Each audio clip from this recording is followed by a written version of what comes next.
I feel like I'm a totally lucky woman to have been part of those decades of collaboration. And really it was collaboration because it's not like I had this idea and then I started it and then I did it. I had lots of advice, lots of helpers, lots of coaches, and it was just a thrill to be part of it all. A lot of people thought, you know, perhaps I had some degrees in art history or museum projects. No, I did not. I always wanted to be an actor or maybe a famous politician.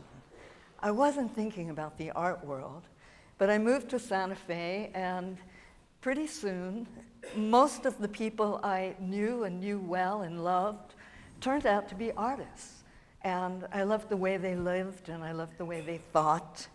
And I became very interested in the various galleries that were already here.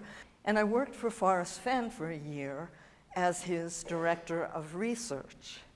And during the year I was there, I kept thinking, you know, if I had a gallery, I would do this, or I wouldn't do that. And of course, I didn't have a gallery. And one of the things I wanted to do was to get Forrest to travel some of his art to other venues, to take an exhibition of Tao's founders to St. Louis or Boston. Well, he didn't like that idea. And a friend of mine, a New York dealer, Warren Adelson, said, why don't you open your own gallery? I thought, well, how could I do that? What I thought I could do was to take a show on the road. But I couldn't take the Tao's founders or the Cinco Pintores because I didn't own any, and I didn't know how to get them, actually. So I thought, but I have a lot of friends who make art. And maybe I could put together an exhibition and take it on the road, take it somewhere exotic, around the world maybe, or Europe, or something international. Well, I picked Toronto because while it would be international, I wouldn't have to worry about how you get something across to Germany. And so I didn't know anyone in Toronto, but I knew someone who knew someone. I knew that Ford Ruthling knew an interior designer. I thought, well, that's a start. And actually, I didn't know very much about the art world, and certainly not about starting a business. Well, I did have some very good traits. Naivete, optimism, curiosity, intuition. Those were the skills that I started with. And you know, they're not small skills, they mean something. And I made an appointment to see the interior designer. And I told him, you know, I'm looking for a venue, New Mexico artist. And he said, well, you should talk to a friend of mine, who then introduced me to someone who was building a big complex, a shopping complex, very upscale. It happened to be William Louis Dreyfus. He said, yeah, you can have this 5,000 square foot space and you can show your art here. So that was exciting for me, and I flew back home, and then I thought, okay, what is my next step? I got all the artists, and they were great because there wasn't that much going on back then, and there weren't all the big shows everywhere. And it was international, and I was enthusiastic, and I had the funding.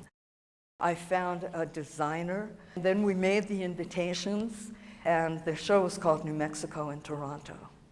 A friend and I laboriously write out over 1,200, 1,800 invitations to strangers in Ontario.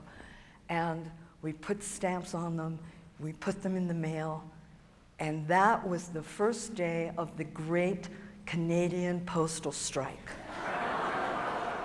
And all those invitations languish somewhere in Alberta or who knows where, but not in the homes of the people in Toronto who would have come to the show.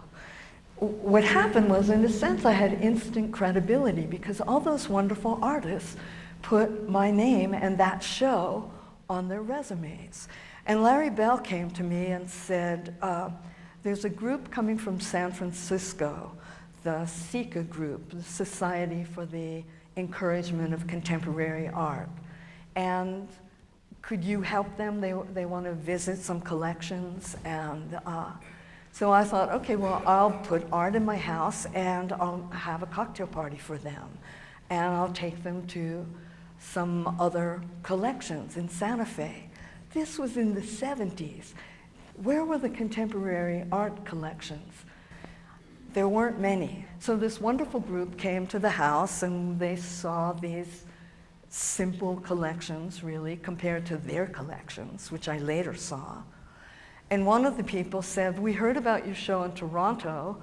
Would you think of doing a show in San Francisco? Well, yeah. And right after that, some fascinating men from Scotland, aren't they all, came through town. And somebody directed them to my gallery in the house. And we began to plan a show to do in Scotland.